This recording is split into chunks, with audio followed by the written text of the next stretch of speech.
ਤਸੱਲੀ ਪੈਣਾ ਇੰਜ ਹੈਗੀ ਮਿਲਦੀ ਮੇਰਾ ਬੰਦਾ ਚੂੜਾ ਹੋਵੇ ਰੱਜ ਕੇ ਜਹਾਨ ਦਾ ਫਿਰ ਮਜ਼ਾ ਆਵੇ ਉਹਨੂੰ ਦਿਲ ਦੀ ਸੁਣਾਉਣ ਦਾ। ਇੱਕ ਚੂੜੀ ਦੂਸਰੀ ਨੂੰ ਕਹਿਣ ਲੱਗੀ ਦਿਲ ਦੀ ਮੈਨੂੰ ਤੇ ਤਸੱਲੀ ਪੈਣਾ ਇੰਜ ਹੈਗੀ ਮਿਲਦੀ ਮੇਰਾ ਬੰਦਾ ਚੂੜਾ ਹੋਵੇ ਰੱਜ ਕੇ ਜਹਾਨ ਦਾ ਫਿਰ ਮਜ਼ਾ ਆਵੇ ਉਹਨੂੰ ਦਿਲ ਦੀ ਸੁਣਾਉਣ ਦਾ। ਨੀ ਫੂਕਿਆ ਤੇ ਛੱਟਿਆ ਕਮੀਨਾ ਹੋਵੇ ਰੱਜ ਕੇ ਹਰ ਬੰਦਾ ਗਾਲ ਕੱਢੇ ਪਹਿਲੋਂ ਉਹਨੂੰ ਭੱਜ ਕੇ। ਫੂਕਿਆ ਤੇ ਛੱਟਿਆ ਕਮੀਨਾ ਹੋਵੇ ਰੱਜ ਕੇ ਹਰ ਬੰਦਾ ਗਾਲ ਕੱਢੇ ਪਹਿਲੋਂ ਉਹਨੂੰ ਭੱਜ ਕੇ। ਚੋਰ ਤੇ ਲੁਟੇਰਾ ਹੋਵੇ ਡਾਕੂ ਹੋਵੇ ਟਾਪ ਦਾ ਉਹਦੇ ਨਾਲ ਮਜ਼ਾ ਆਵੇ ਮੇਲ ਤੇ ਮਲਾਪ ਦਾ। ਤੇ ਮੰਗਤਾ ਜ਼ਮਾਨੇ ਤੇ ਨਾ ਹੋਵੇ ਉਹਦੇ ਨਾਲ ਦਾ। ਨੀ ਦਿਲ ਮੇਰਾ ਬੰਦਾ ਹੈਗਾ ਇਹੋ ਜਿਹਾ ਭਾਲਦਾ ਦੂਜੀ ਕਹਿੰਦੀ ਟੋਟੇ ਤੇਰੇ ਕਰਾਂ ਹੋਣੇ ਲੱਖ ਨੀ ਚੂੜੀ ਹੋ ਕੇ ਰੱਖੇ ਜ਼ਰਦਾਰੀ ਉੱਤੇ ਅੱਖ ਨੀ।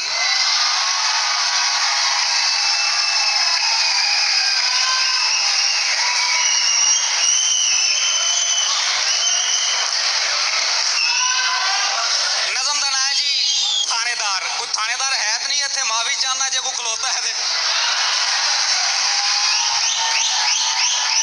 ਤੇਜ਼ ਕਦੋਂ ਆਪਣੀ ਤੇ ਛੁਰੀ ਨੇ ਕਰਦੇ ਤੇਜ਼ ਕਦੋਂ ਆਪਣੀ ਤੇ ਛੁਰੀ ਨੇ ਕਰਦੇ ਪਲ ਜਾਵੇ ਜਿਹੜਾ ਭਾਈਆ ਪੂਰੀ ਨੇ ਕਰਦੇ।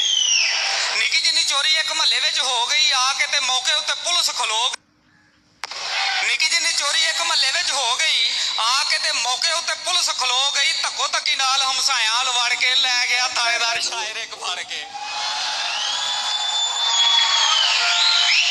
ਥਾਣੇ 'ਚ ਲਿਜਾ ਕੇ ਉਸ ਕੀਤੀ ਛਤਰੌਲ ਸੀ ਥਾਣੇ 'ਚ ਲਿਜਾ ਕੇ ਉਸ ਕੀਤੀ ਛਤਰੌਲ ਸੀ ਮੁੜ ਕੇ ਖਿਲਾਰ ਕੇ ਤੇ ਮਾਰੀ ਇੱਕ ਤੌਲ ਸੀ। ਥਾਣੇਦਾਰ ਕਹਿੰਦਾ ਇਹਨੂੰ ਪੁੱਠਾ ਲਮਕਾ ਦਿਓ ਮੰਨਦਾ ਨਹੀਂ ਚੋਰੀ ਤੁਸੀਂ ਧੱਕੇ ਨਾਲ ਪਾ ਦਿਓ। ਤੇ ਉਸੇ ਵੇਲੇ ਫੋਨ ਆਇਆ ਘਰੋਂ ਥਾਣੇਦਾਰ ਨੂੰ ਜਿਵੇਂ ਆਇਆ ਹੈਗਾ ਸੀਗਾ ਪਰੋਂ ਥਾਣੇਦਾਰ ਨੂੰ ਹੋਵੇ ਜੀ ਮੁਬਾਰਕ ਤੇ ਮਠਾਈ ਲਈ ਆਇਆ ਜੇ ਘਰ ਇੱਕ ਨਵਾਂ ਮਹਿਮਾਨ ਅੱਜ ਆਇਆ ਏ ਕਹਿਣ ਲੱਗਾ ਸ਼ਾਇਰ ਤੁਸੀਂ ਖੱਲ ਮੇਰੀ ਲਾ ਦਿਓ ਪਾ ਦਿਓ ਇਹ ਕਾਕਾ ਵੀ ਇਹ ਮੇਰੇ ਉੱਤੇ ਪਾ ਦਿਓ।